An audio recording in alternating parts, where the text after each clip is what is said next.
Hello, everybody, and welcome to the Psych Tech at Work podcast. I am your host, Dr. Charles Handler, as always. And as always, we have an amazing guest today, someone I've known for a long time, someone I've collaborated with and worked for as a client. And I tell you what, she's in a great position to talk about innovation and AI at scale. So my guest today is one Christine Boyce. She's the global innovation leader at Manpower Group and transitioning, I think, now to Right Management. She's got a great background and is doing some really cool stuff. In fact, I'm a little jealous of her job being able to be an innovation leader.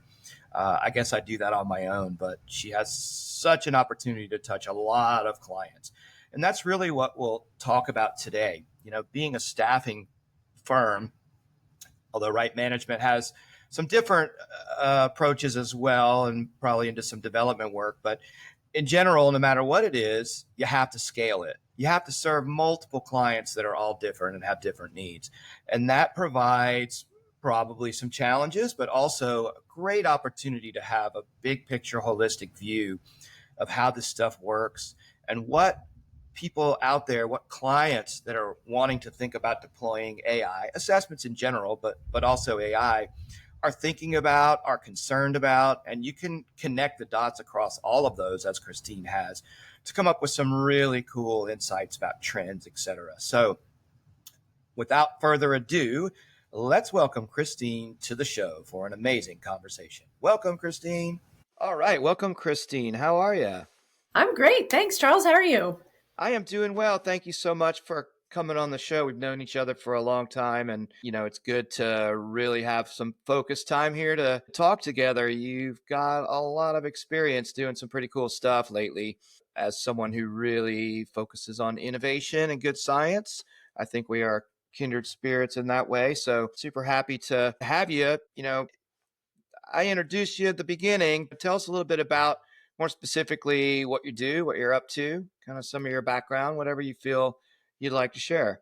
Sure, absolutely. And so delighted to be here. Thank you so much for having me on today. So I am actually changing roles right now and moving into a position where I lead global innovation for Right Management, which is a consulting firm that is part of our parent company, Manpower Group, where I've been working on the innovation team for the last 4 or 5 years, leading our bottom-up innovation group, as well as our assessments and analytics center of excellence. My background is as an IO psychologist. I've been working in the assessment and talent space for over 20 years now and have really enjoyed, especially the last 5 years or so, and now looking forward to my new role, the opportunity to combine, as you mentioned, the science with innovation, especially right now. I'm so fortunate to be operating at this intersection when generative AI and things are just really coming alive and presenting a ton of opportunity for us in the talent space. So having a lot of fun and just looking forward to all that is to come.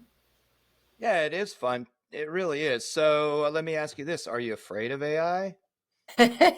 No, and it's funny because I was actually reflecting on this before today. I'm really trying to embrace AI, and I think I've learned from some of the best here at Manpower Group and working very closely with Tomas Chamorro, who very much embraces it as well.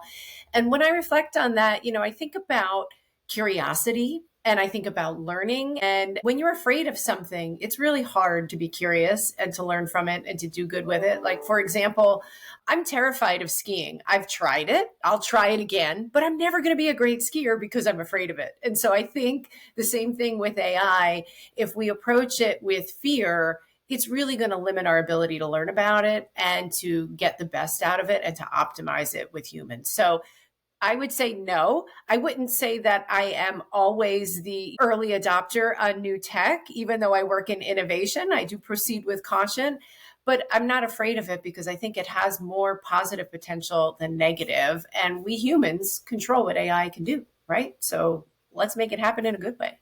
Hopefully. The skiing analogy is interesting. So between college and grad school, I moved to Vail with my friends and I skied every day. I'd skied a decent amount, but I was not afraid, but I'm just not really a good skier. So I would just, compared to the people I was around, so I just launch myself down the double blacks and fall and fall and fall and get a little better that way. So To me, maybe that's the move fast and break things Yes. type thing. Yes. But ultimately, there was stuff like my friends were skiing off cliffs and stuff. And I'm like, no, no effing way I'm doing that. Small cliffs, whatever. So there's limits to that, which is good. But I like the analogy. Really interestingly, I've been working a lot lately. I'm about to, not to plug anything I'm doing, but I've been working with somebody. We're working on this using creativity to help people kind of lower their defenses about adopting AI. There's things that we can do, I think, too, to nurture this because it is a skill for the future. I mean, there's just no doubt about it. Is in the professional realm, you're going to need to know how to use this stuff. I mean, it's getting easier and easier in some sense, but I do think that there's a fear. There's a lot of individual differences around those fears, but certainly organizations can't do that. And I believe you were at PsyOp, right? And as was I. And although we didn't run across one another, which is strange. I usually run across everybody, but we must have all been in sessions all the time. So, I was remarking that a couple years ago, 2 years ago, I guess, like the year before this in Chicago, it was very much, I think everybody was a little afraid. Everybody was a little like kind of knocked upside the head. This year was, I felt just so much embracing of this stuff and so much of, hey, this is really helping our field and it was less how do we control it? Should we be afraid of it? I mean, that stuff's important, but I like the zeitgeist there this year. I mean, what did you feel when? Yeah. I mean, I felt very similar. I don't think there were really any sessions that didn't mention it at least once, right? So I know certainly on the panels I was on, that was a core focus of the sessions. And then the ones I was attending, even if they were about something else, AI was inevitably coming up in the discussion. And I think it's just kind of permeated the reality that is PSYOP, which is good because for me, the parallel I draw for those who are IOs and testing people out there, years ago we were talking about gamification of assessments, and that was the big thing, and everybody was worried about it, and what if we make this test a game? But it was going to happen whether we wanted it to or not, and AI is the same thing. It's coming. So why not figure out how to balance what you're doing and optimize for it, as opposed to standing by the sidelines like I am, watching people like you go down the double black diamond terrified I'll never get better because I won't put myself out there skiing. And same thing here. I just think it's coming whether we want to or not. And SciUp really did seem to embrace that this year, which I was happy to see because we need to bring the science into the practice. That's mandatory if we're going to do this well. Yeah, and I mean, this is such an extreme, more magnification than game-based assessments, I think. But it's true. There's kind of been a progression of here's some technology, we have to embrace this. This one is way more pervasive and all, and we know that. And Mm-hmm. I want to learn a little bit about what you're doing. I think though one of the really, and this might be a good way to kind of set that up, is you've worked a lot within organizations, I think, right? So your company supports tons of different other companies as a provider and vendor. And so you're working with them, I'm sure. Your team is working with them on the ground and in the strategy in the war room there, figuring out how we're going to do this stuff. So, we as IOs, we could talk a lot about the development side of this and how we're approaching it as a field, et cetera. But ultimately, somebody's got to buy this stuff. Somebody's got to be convinced it's going to solve a problem, and they've got to be not scared of it themselves. So tell me a little bit about what you've experienced in terms of the overall kind of attitude of companies. I'm sure there's some variation, but yeah, I don't know. Tell us some stories. What have you learned about the consumers of this stuff and how they react? Yeah, I mean, I think what I've seen in my experience is really a bimodal distribution. So you've kind of got the AI lovers and the AI haters, if you will. When generative AI was first really getting a lot of play in the media, I saw some companies say, that's it, we're going to ban it, we're not going to let our employees use it. And then companies like Manpower Group, where I work, we said, well, we're going to embrace it. We're going to lead with ethics. So let's start by saying how it should be used and go from there. And that bimodal distribution has really carried its way through everything that I've seen, because now when you get into the weeds of using AI for a particular solution, whether you're assessing somebody or you're, writing a job description or you're doing something in one of the staffing brands and recruiting, we do get a lot of our clients asking us, are you using AI as part of the work that you're doing? And when you pick away at that, what you find is they're asking for one of two reasons, either because they want you to be using AI because they are, leading edge and really excited about what it can do, or because they're afraid of it or have some sort of guidelines and are looking to say, oh no, we don't want AI as part of the process. So they're all asking, are you using it? But there's falling into two different camps around why they're asking those things. And I think it does boil down to, AI should be used to solve a problem. You shouldn't be looking for a problem that you can use AI to solve. And that's really the core of the matter for us. Yeah, that's a mantra I think that we've all been talking about. So have you run into situations where you've found clients or people, saying we've got to have an AI solution here? What is it? Or is it, you said they ask you that question, right? But are there kind of lead-ins to where there's an expectation, or maybe they're Mhm. asking for an AI product that actually you don't even really need one of those kind of thing? Yeah, I mean, I think, I have heard some organizations setting some kind of mandates for executives that say, look, you've got to put in your goals that you're going to incorporate AI into our business process by year end. And so then the clients will come to us and say, where do you have some AI that we can use? I have had also scenarios where, you're in sort of a competitive environment in an RFP kind of situation. And then you're hearing from the sales team, we really think that this client wants us to have a clear perspective on AI in one direction or the other. Here's how we're going to keep embedding it, or here's how we're not, and we're going to protect you from it.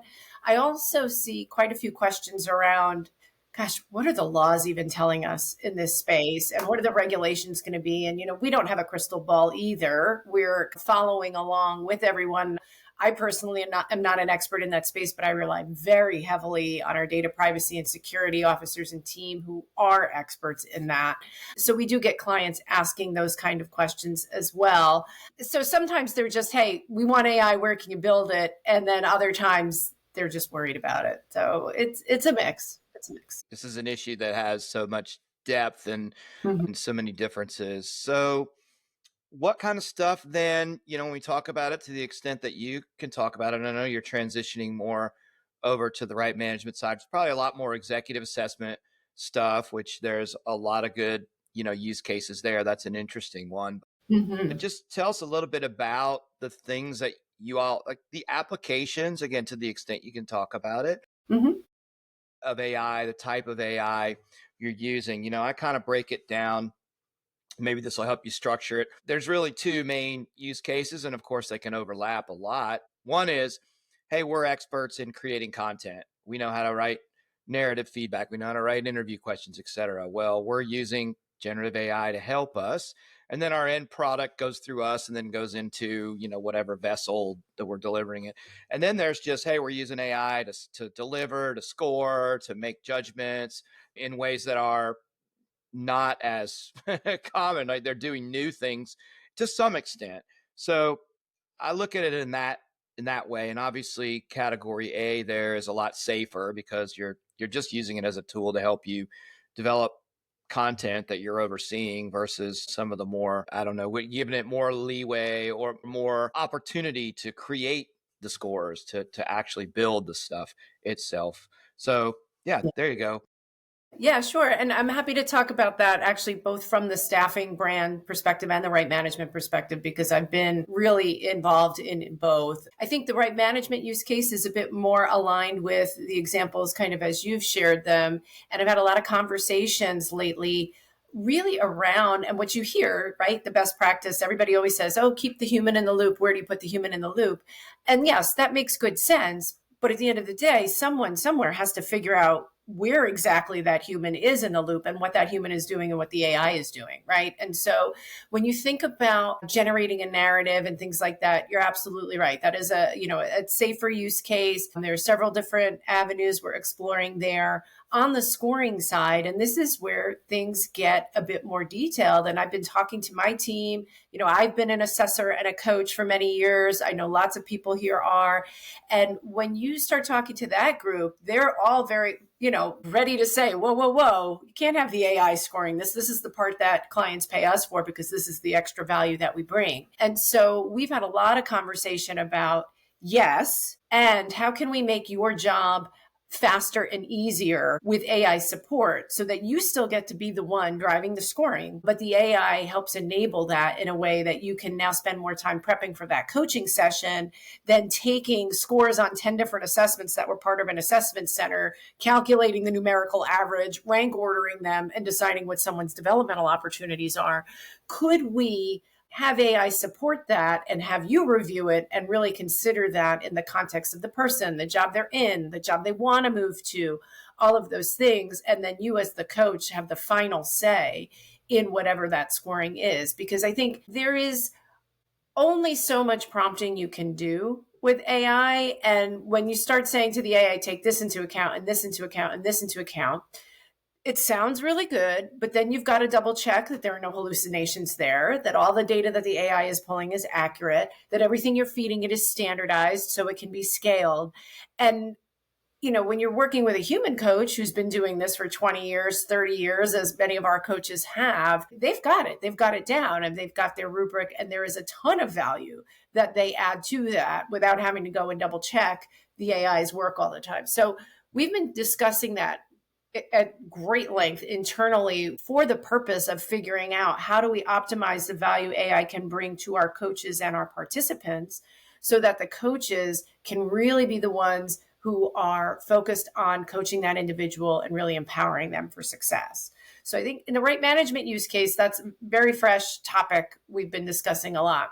From the staffing brands, I think the thing to remember there, when you look at a brand as big as Manpower or Experis, staffing in a global environment is so hyper localized that what's happening, on a street corner matters, right? If I want to apply for a job, I need to be able to get there, assuming it's an in-person role. The needs and the employment laws in different countries are so different that, it's really difficult to centralize innovation from an AI perspective in that sense. But what you can do is prioritize and give some ground rules.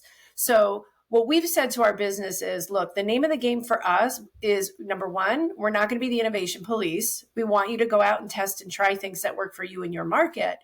But number two, what we're going to prioritize as a team are those things that help make our recruiters more productive. So we're talking about enabling and augmenting recruiters, not eliminating them, which I know is a source of debate. I've seen some Substacks coming out recently related to that. Yeah.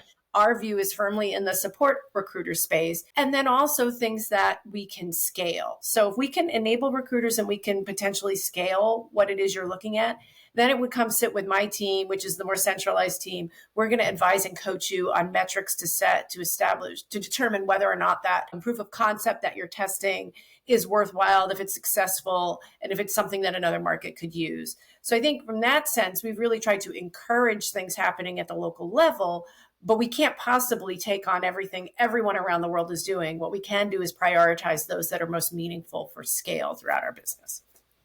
Yeah, very cool. So that made me think of, I always think about a lot of stuff. Very intriguing. There's really a third use case too, which isn't necessarily assessment, but which is just efficiency, right? Mm-hmm. And that one's a really low hanging fruit. I think there's, scheduling or automation or whatever. And we've had that going on for a while. It's just now the tool set is stronger and more able. And even things like just delivering an interview kind of thing, Mm-hmm. which I've seen some pretty interesting stuff.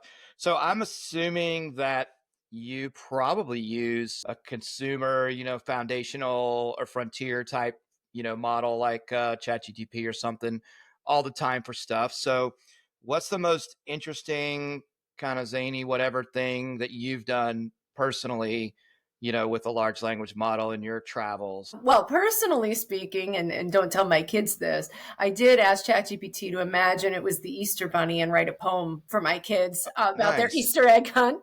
That's pretty cool. It I was, and like the that. prompt, yeah, it took me 2 seconds, and it was able to give them all the rules for the hunt and whose color eggs were whose, and they had a lot of fun with it. So personally, I love it for stuff like that. So maybe that's the most zany.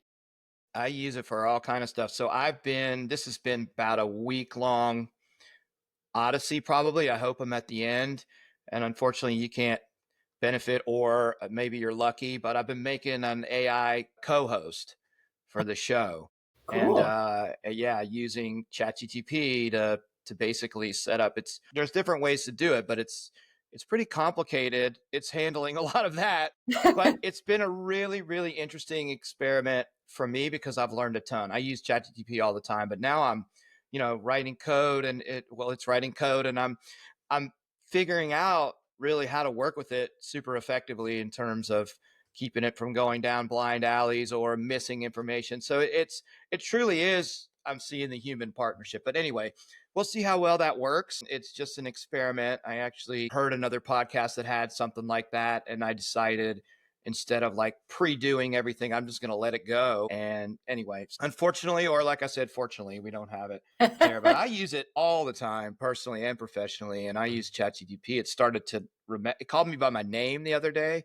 I Nice. just about fell over. I'm like, my goodness, here we Now, go. have you had the conversation with it? We've been talking internally a lot about what ChatGPT wants to be called. Have you asked it what you should call it? Because I had No. that fun conversation. What did it say? Well, a lot of times, and it seems to be a pretty common theme, like people, it'll say, you can call me sage, like, sage advice and wisdom. And Right. so I actually said, yeah, no, that sounds good, but how about I just call you the bomb diggity because you're so Yeah. super cool. Right. And it was like, mic drop. I want to walk off the stage. I I, feel like I have my own stage music now. And I was like, this is cool. it's crazy. It's crazy how that works. I often think like I'm about typing and I'm about to assign a gender to it, Hmm. because I'm a male, and then I'm like, wait a minute, it doesn't have a gender. It would probably assume one if I asked it to.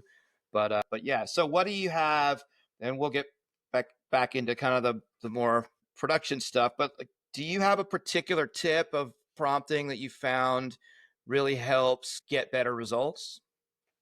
For me, the one that I rely so heavily on is my first sentence in almost every prompt is imagine you are, and then put it in the mindset of what you want it to Yeah. be. Imagine you're an IO psychologist. Imagine you're the Easter Bunny, right? Imagine Right. when I do that, I just continue to be, and as someone who uses it a lot and encourages it at work, I am still just wowed by what it can do and how it can assume an identity. And that for me is where I start every prompt. Yeah, I'm floored. I just continue to be floored. I ask it a lot of times. I try to get it to be critical. So I'll Mm-hmm. ask it to tell me what other way would you do this, or how would you improve on this, or what questions do you have? So I try to get it out of that just super complimentary mode, and it's really good at that. If you feel like you need a compliment some days, that it's going to be ready for that. That's for sure.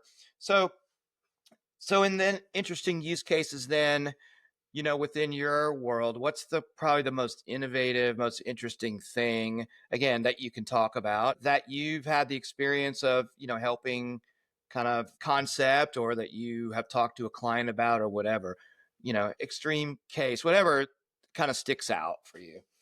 Yeah, I mean, I think for me, the interesting things, and I feel this very firmly about innovation in general, is that if you're going to innovate, you have to innovate with purpose, right? A business purpose. So for Yeah. me, maybe the things I find interesting might not be as interesting for other people, but they're the things that can scale. Because when you're looking at a business of our size, if you can save someone 5 minutes from an activity that they do 20 times a day, and then you've got thousands of those people around the globe, that is the most interesting and most successful because now you're really starting to make change. From an application perspective, we're using this in both strategic ways, helping clients look at labor market and talent that's available and where to source their talent and how to source their talent. We're also helping, our recruiters on a very practical level, write emails to hiring managers that are tailored to the individual that they're submitting. Now, they've always been doing that activity. The work of a recruiter there isn't changing, but enabling them to do many of those at scale much more rapidly starts to really move the needle and enables them to focus more on having great conversations with talent, coaching people into careers, and becoming what we would consider less of a traditional recruiter and more like a talent agent, right? Someone who knows the talent, knows the job opportunities, and can really be smart about placing them. So we've done a lot of work on both sides of the coin. I find particularly interesting those things that can scale just because it makes such a difference so quickly. Yeah. So here's an interesting kind of frame of reference. I just keep thinking, oh, well, Christine's working on assessments.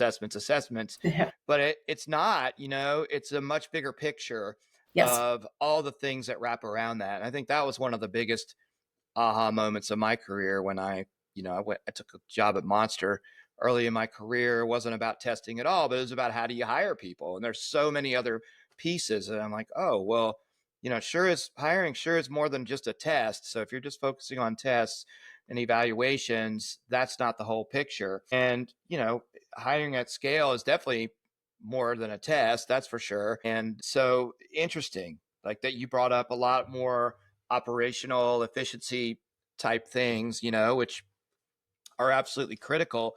So, what about on the assessment and measurement side of things? I mean, have you all tried anything super crazy? I mean, I have so many ideas for products that probably nobody even wants, but I'm curious as to what kind of things, if you narrow it down to, hey, we're evaluating somebody, could be interviews, could be, I mean, I guess even resume. So, just talk a little bit about that and what you've seen or excited about, et cetera.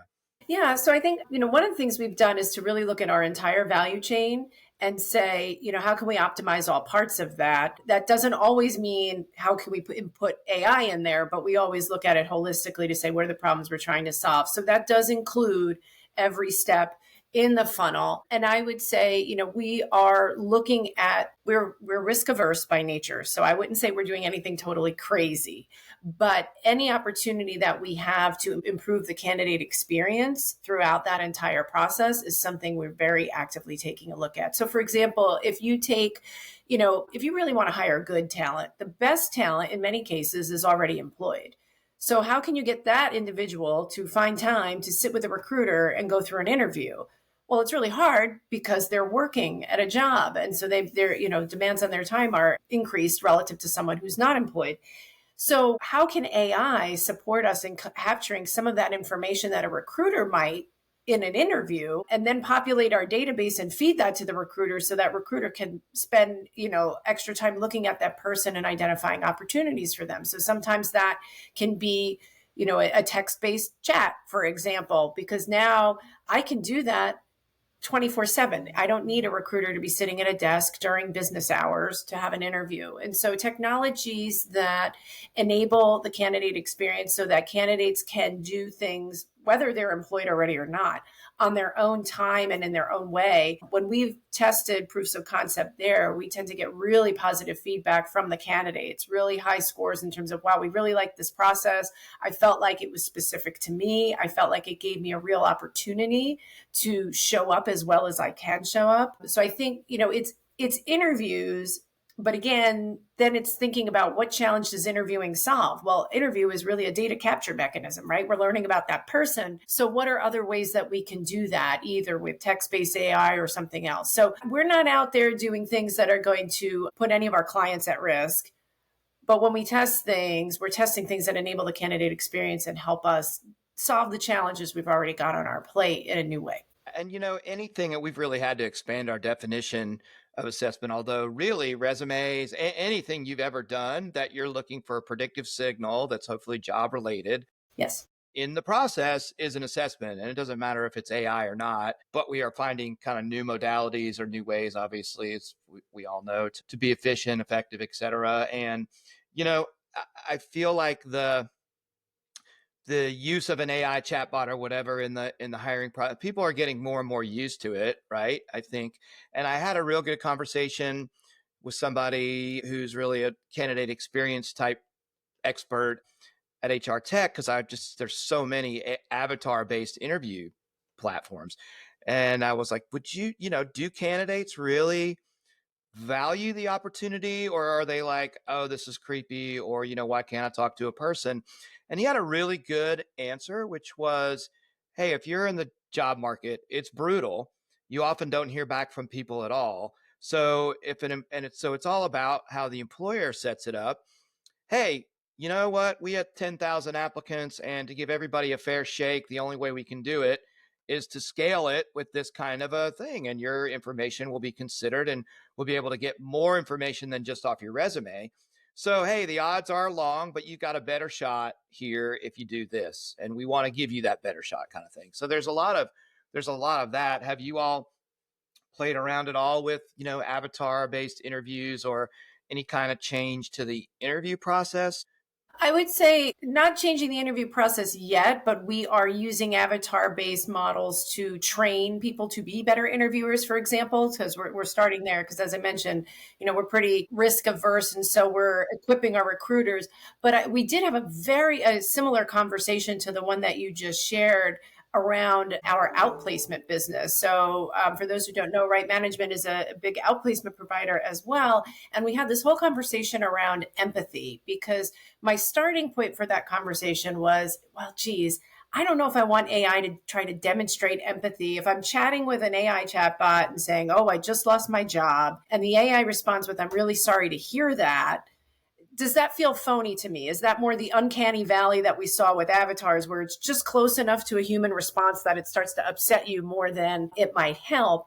And we had a very similar discussion, Charles, where one of the leaders challenged me and said, yeah, but Christine, if a company is laying off thousands of people and those people are in a queue to meet with an individual coach, but we can help support them while they're waiting to get to that coaching appointment because the AI can help and can demonstrate empathy. Wouldn't that be better than having that individual wait to talk to a human? So just like you were pointing out, like, yes, you want to give people every support that you can give them, whether that means, an interview, a different kind of interview, or, demonstrating empathy. But I think it has to be very clear that this is AI. This is not AI posing as a person. And so when you're getting those statements, just like when you're interacting with ChatGPT and it's being really nice to you, it's ChatGPT. It's not a human on the other side. And I think making sure that we're positioning that and being transparent about what's happening is one of the most important things we can do for people to receive it well. Yeah, I just had a funny thought. So, like, how can you get it to be mean to you? I wonder, I'm going to try. I don't know if you're familiar. I mean, growing up as a kid, Don Rickles, the Uh-huh. Yep. comedian, he was always Yep. like really rude or whatever. I wonder if you could say, you are Don Rickles. Now let's have a conversation and see if you can get it to be rude to you. Yes. I'm going to try that when we hang up. I Or should I probably, think you might just say, imagine you're on X, formerly known as Twitter. How would you right. respond to this comment? And there you go. Yeah. You'll get all the Yeah. all Yeah. the meanness you Oh want. my gosh. Yeah, it's fun to trying to get it to do stuff. So you talk about, experiments, whatever. Do you have any kind of the idea of would people like empathy or not? So have you done any experiments or collected any data to see the answers to those kind of questions? I mean, that's the researcher in me saying, "Oh, that would be a really interesting study right there," Not yet, but I think it's probably in the cards for us because it is something that we want to explore. I mean, we all know whether you're looking for a job because it's your first job ever or because you've been laid off after working somewhere for 20 years, it's a very emotional and psychologically draining time. And so that empathy and that human support is so important. So I would suspect that's something we're going to be testing out. I have seen demos from startups that are positioning chatbots and things that are responding with empathy, and I've seen it done very poorly, where you go, that just sounded terrible and fake. And because the response was so quick, where a human might pause and the response was just, I'm really sorry to hear that, but it sounds like you've worked in a call center before, where can we go next? And it's kind of like, take a minute, I'm feeling bad. So I suspect that there is more in the cards for us. I also, like you, I believe that this is really where the field needs to go in terms of research in general, is how do we optimize these things? How do we balance humans and AI so that we work well together? Because there's going to be a threshold where this amount of empathy delivered in this way is the best approach, and this amount of empathy delivered in this way is terrible. Don't do it that way. We have to figure that out. As scientists, we really have to calibrate. And I think calibration on this is just so critical right now. Yeah, and that coaching kind of role-playing interactive support role, it is where I think most of the attention is going right now because it's safe and it is scalable. You can really teach it, I think, to be a good coach, a good feedback giver, especially as you kind of said, to have it in your pocket in between the nodes of actual personal connection. And I see a lot of that. I saw it at PSYOP. I see it a lot of places. And, it is interesting too, though, just because you're using AI doesn't mean you're using it well. So there, like you said, there's use cases where there's a really broad range. And, I was at this, what is it? Transform conference working with one of the startups I work with. I probably wouldn't have gone to it otherwise, but there in the little startup area, there were probably 6 or 7 different little companies that had either an AI interviewer or some kind of AI resume.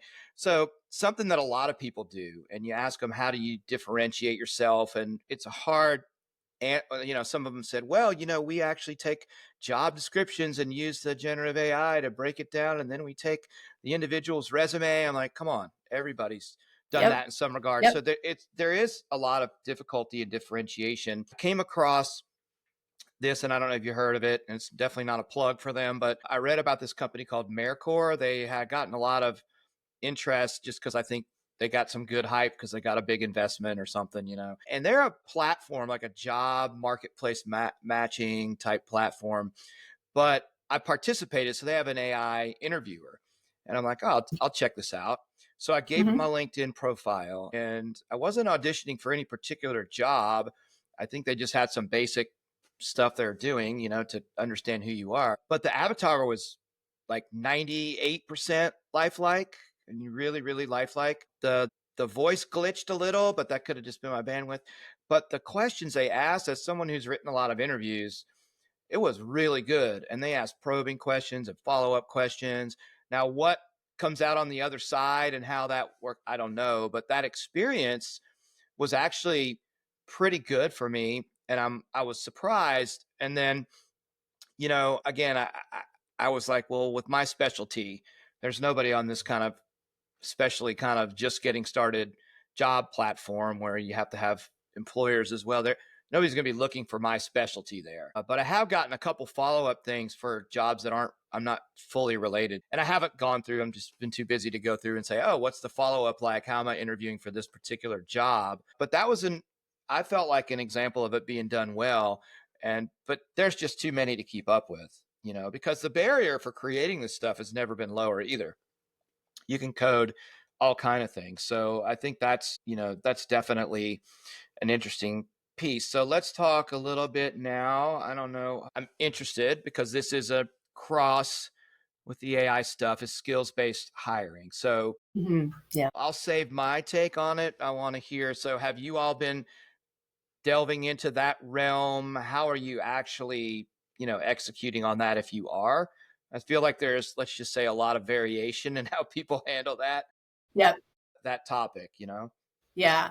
So, yes, we are very much looking at skills based hiring, very interested in that. It is something all of our clients are talking about, right? So, we would be remiss not to explore it. I think without giving away any secret sauce, what I can share is that, we've prioritized certain types of jobs that we think are the most important in this space and have really tried to break down what those roles are now, where we think those roles are going to be in the future, and what skills are most critical. Like any good approach, you really have to start by clarifying what it is you're doing. What do you mean by a skill? The analogy I give to people is very much like, years ago when all my clients wanted to do was talk about high potential. And if you didn't stop and say high potential for what, you wouldn't realize that 10 different clients would answer 10 different ways, right? And same thing here. When you talk about skills-based hiring, if you don't ask the double click kind of question on what do you mean by skills, you'll miss the chance that some people mean hard skills, some people mean soft skills, some people mean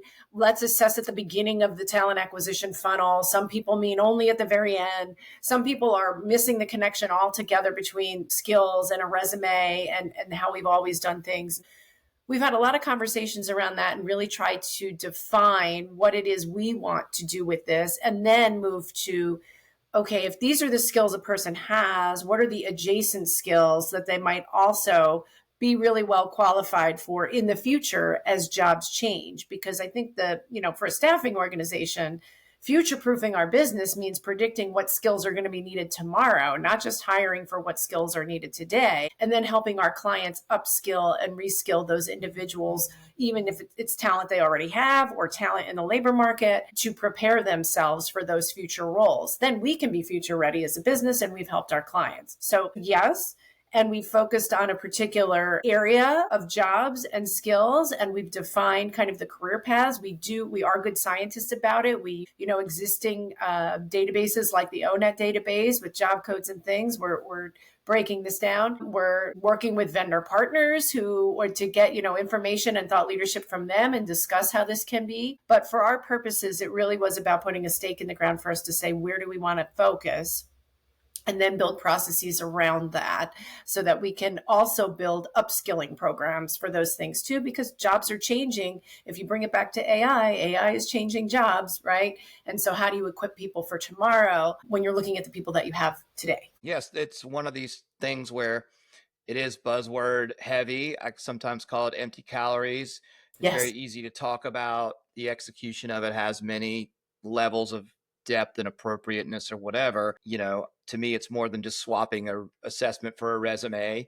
Mm-hmm. But you're right, defining skills. And look, I build a lot of taxonomies. I'm doing that for a startup, right now, or just finished doing that. And it's, what's a knowledge? What's a skill? How do you define those things?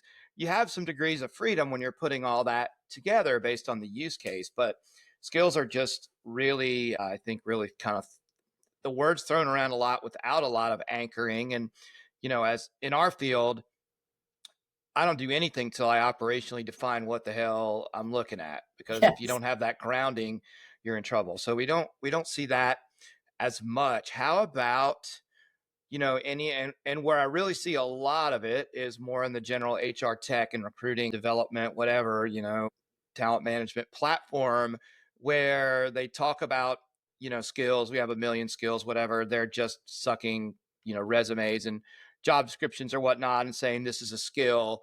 But when you really look at it, there's no definition or organization.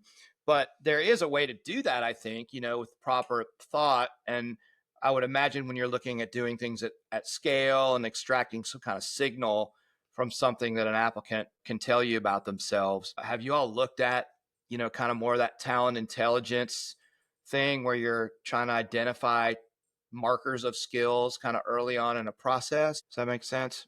Yeah, I mean, so we've explored many different options for learning more about the talent that we have, right? And so that can come from many of the standard assessment approaches we've talked about, that can come from interviews, that can come from resume parsing. There's a lot of job matching software out there now, and I get people asking me all the time about that, and there's many different startups that are specializing in that's, may or may not be differentiated depending on the use case. So yes, I would say we have experiments happening within our business, small things, because we believe in testing small, failing quickly, learning from it, scaling, right? All of the Yeah. usual stuff you'll hear from people. Yeah. And so yeah, we're trying it out and learning from each piece. I think the other thing that we've done for those who are in big organizations like I am out there is we've made a really dedicated effort to document what we learn from every single thing we try and capture that in a database. So if I'm in Italy and I want to know if this vendor from the US is worth trying out, I can search it in a database and see, who's tried it, what they did, what the use case was, and what they've learned from it. And so investing additional time and energy capturing that has also helped enable some of the tests that we're doing now. Very cool. Yeah, I think that might be a good use case for some AI to look across all that data and tell Yes. you.